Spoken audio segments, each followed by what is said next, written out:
नमस्कार. BA भाग 2च्या राज्यशास्त्र या विषयामध्ये आपण चीनच्या राज्यघटनेची वैशिष्ट्य अभ्यासत होतो. या आधीच्या व्हिडिओ लेक्चरमध्ये आपण चीनचे 1982चे संविधान अभ्यासले होते. आपल्याला या व्हिडिओ लेक्चरमध्ये चीनच्या 1982च्या संविधानाची वैशिष्ट्य अभ्यासाची. मागच्या व्हिडिओ लेक्चरमध्ये आपण चीनच्या संविधानाचं पहिलं वैशिष्ट्य अभ्यासलं होतं, ते म्हणजेच लिखित संविधान. आपल्याला माहीत आहे की चीनचं संविधान हे 4 वेळा बदलवण्यात आलं आणि अंतिम संविधान हे 1982 साली डेंग शिओपिंग यांच्या मार्गदर्शनाखाली लिहिण्यात आलं आणि त्या संविधानानुसारच चीनचा शासनकारभार हा चालू आहे. 1982च्या संविधानात स्पष्टपणे सांगितलं आहे की चीनच्या संविधानात मार्क्सवाद, लेनिन आणि माओवाद यांच्या नव्या दृष्टिकोनाचा विचारसुद्धा या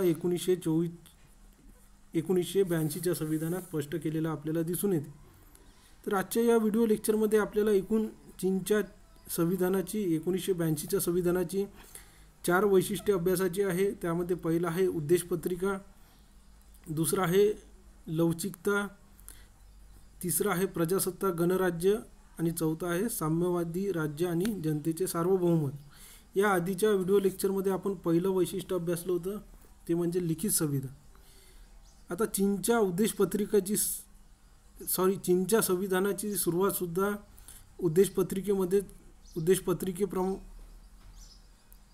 उद्देशपत्रिकेपासूनच झाली हे आपल्याला या ठिकाणी दिसून येते.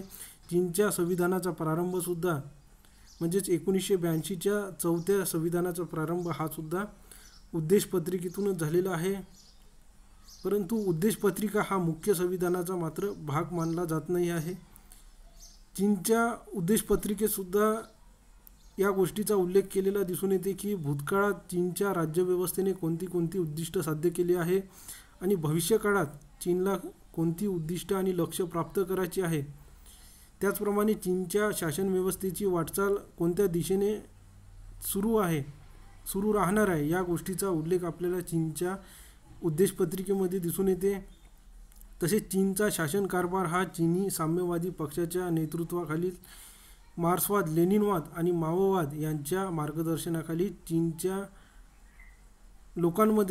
सर्व लोकांमध्ये समाजवादी अर्थव्यवस्था निर्माण करण्यासाठी चीनचं संविधान हे वचनबद्ध आहे आणि त्या दिशेने वाटचाल करत आहे. याचा सविस्तर उल्लेख आपल्याला चीनच्या उद्देशपत्रिकेमध्ये असल्याचं दिसून येते.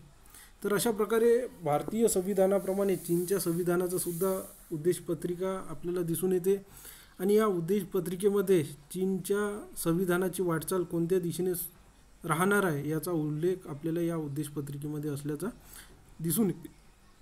त्याच्यानंतर चीनच्या संविधानाचं दुसरं महत्त्वाचं वैशिष्ट्य आहे लवचिकता.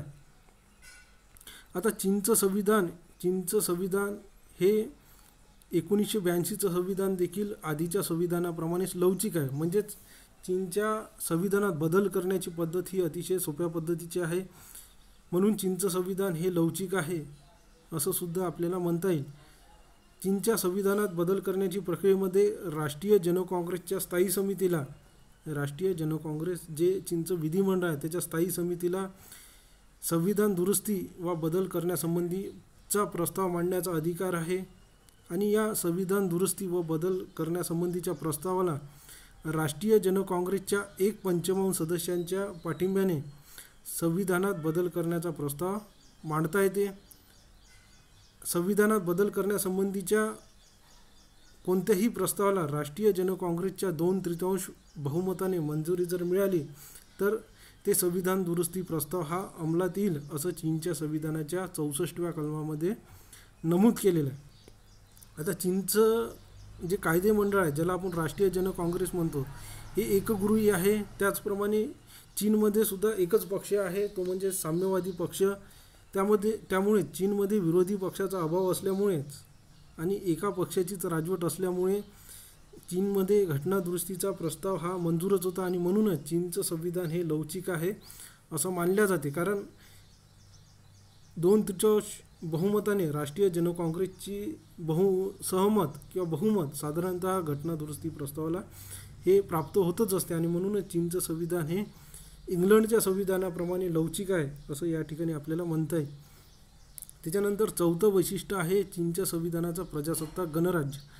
1982च्या संविधानानुसार चीन हे प्रजासत्ताक गणराज्य राहील हे चीनच्या संविधानात पहिल्यांदाच स्पष्ट केलेलं आहे. त्याचप्रमाणे असं म्हटलं आहे की चीनच्या प्रजासत्ताक गणराज्याची संपूर्ण सत्ता ही जनतेमध्ये आहे हे सुद्धा संविधानात नमूद केलेलं आहे.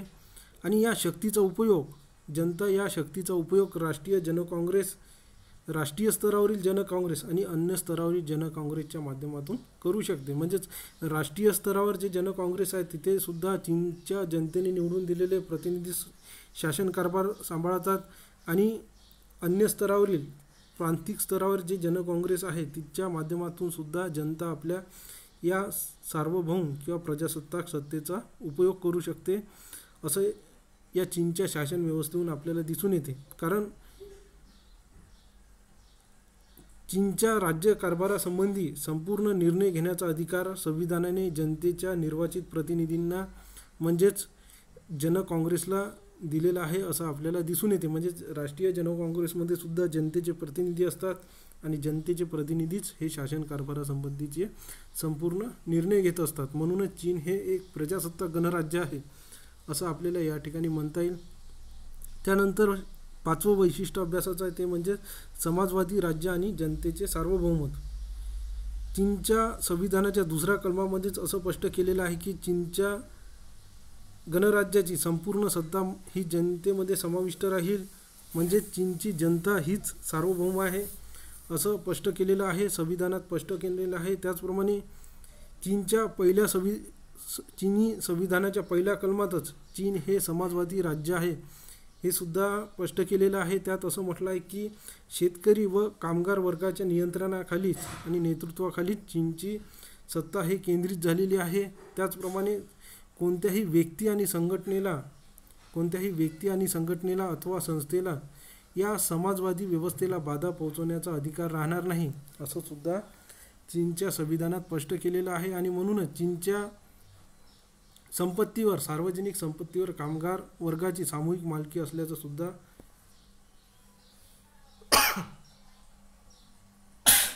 स्पष्ट उल्लेख आपल्याला या चीनच्या संविधानामध्ये असल्याचं दिसून येते. तर अशा प्रकारे आजच्या या व्हिडिओ लेक्चरमध्ये आपण चीनच्या संविधानाची 4 वैशिष्ट्य अभ्यासलेली आहे. त्यामध्ये पहिलं वैशिष्ट्य आहे उद्देशपत्रिका, दुसरं आहे लवचिकता, तिसरं आहे प्रजासत्ताक गणराज्य आणि चौथा आहे समाजवादी राज्य आणि जनतेचे सार्वभौमत्व. या पुढच्या व्हिडिओमध्ये आपण उरलेली काही वैशिष्ट्ये अभ्यासणार आहोत. तत्पूर्वी या 4 वैशिष्ट्यांच्या नोट्स तुम्ही तुमच्या बुकामध्ये लिहून ठेवा. धन्यवाद.